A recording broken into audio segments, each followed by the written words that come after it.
C'est un rêve, le projet un peu fou d'un homme passionné par le rail. Il s'appelle Sonny et il a très mal vécu la fermeture de la ligne de train qui est passée par chez lui, à Bitche, en Moselle. C'était il y a 6 ans maintenant, mais avec quelques amis, il a décidé de ne pas se résigner. Et il a monté une association pour ranimer la gare avec la bienveillance de la SNCF. Toutes ces petites lignes constituent tout de même un tiers du réseau total, soit près de 9000 km de voies. Un rêve un peu empreint de nostalgie qu'il a partagé avec Quentin Fichet, Pauline Lormand et Marie-Hélène Astrodo. Le dernier train pour Bitche est passé il y a 6 ans. Depuis, plus d'annonces. Pas un voyageur. Mais Sonny et sa bande.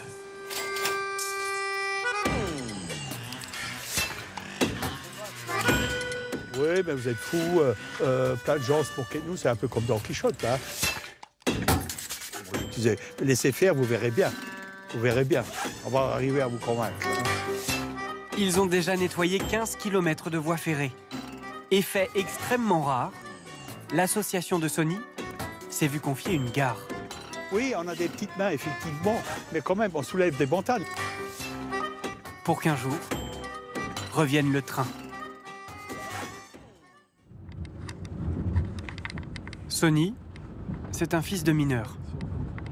Alors, ce qu'on ressent, c'est beaucoup d'émotions. Hein. On revient sur un lieu qu'on a connu à l'époque qui était fréquenté. Il y avait des milliers de personnes qui y travaillaient, il y avait de l'animation, de la vie, ça bouge. Dans la salle des pendus, les ouvriers accrochaient leurs vêtements avant de descendre sous terre. Alors on revoit effectivement le visage de beaucoup d'amis qui ont travaillé avec nous. Je revois aussi mon père. Hein, c'était quelque chose quand même. Hein. Sonny, lui, a été 30 ans conducteur d'un train de charbon. Vous avez là des silos charbon. Derrière, c'est le lavoir. Je me rappelle quand je suis venu faire mon premier train ici, hein, c'était une sacrée expérience au départ. Effectivement, il y a une fierté à appartenir à ce métier-là, à cette histoire. Amouraché du rail, comme ses grands-pères cheminots. Donc là, on voit la voie ferrée qui longe la route. Voilà, là, vous la voyez très bien. La fermeture de cette ligne Bitche-Sarreguemines, Sonny l'a très mal vécue. Ça me fait une impression, effectivement, d'isolement. Hein, on a vraiment l'impression qu'on est laissé de côté. On est quelque part un peu abandonné. Les bus mis en place, trop lents pour lui, pas assez confortables. Il utilise désormais sa voiture pour tout. C'est un sentiment de gâchis, hein. Ça me révolte quelque part. À côté, vous avez la voie ferrée qui rouille, hein, qui aurait pu servir vraiment à autre chose. Au tourisme, par exemple. Pour faire revivre la voie et peut-être réentendre un TER passé, le retraité rêve d'abord de faire circuler un vieil autorail comme celui-ci. Les Picasso, ça se fait depuis des années dans le contrat touristique. Et nous, on s'est dit, pourquoi pas chez nous? Emmener les gens dans le train, leur faire découvrir. Avec ce train-là, on a une bonne vue sur la nature. Donc, faire découvrir la nature et des beaux paysages qu'on va traverser. Sonny n'a pas réussi à récupérer un train.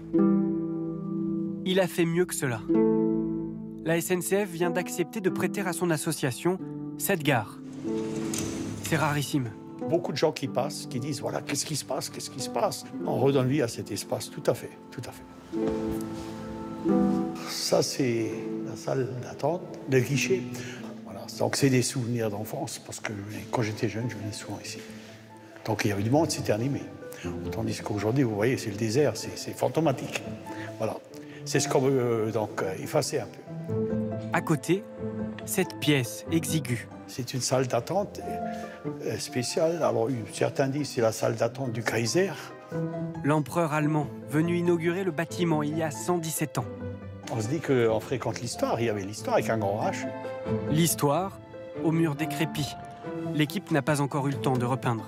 Je suis en train de voir s'il y a du courant pour que toutes les horloges de la gare de Bitche fonctionnent. Même sans aucun visiteur. Sans visiteur, oui. Et sans train. Tout à fait. Par principe, pour qu'une gare soit toujours à l'heure. Pour l'instant, la salle des bagages est un garage à vélo-rail. Mais un jour, Sonny l'espère, le public entrera ici, à nouveau. Le rêve fou, c'est ça. Revoir des gens au guichet qui achètent des billets, qui voyagent. Revoir des gens avec une valise dans la main, des adieux sur le quai de la gare, hein, après tout. Voilà, c'est ça notre rêve fou, c'est ça. Vous y arriverez? Oui, bien sûr, on est là pour ça.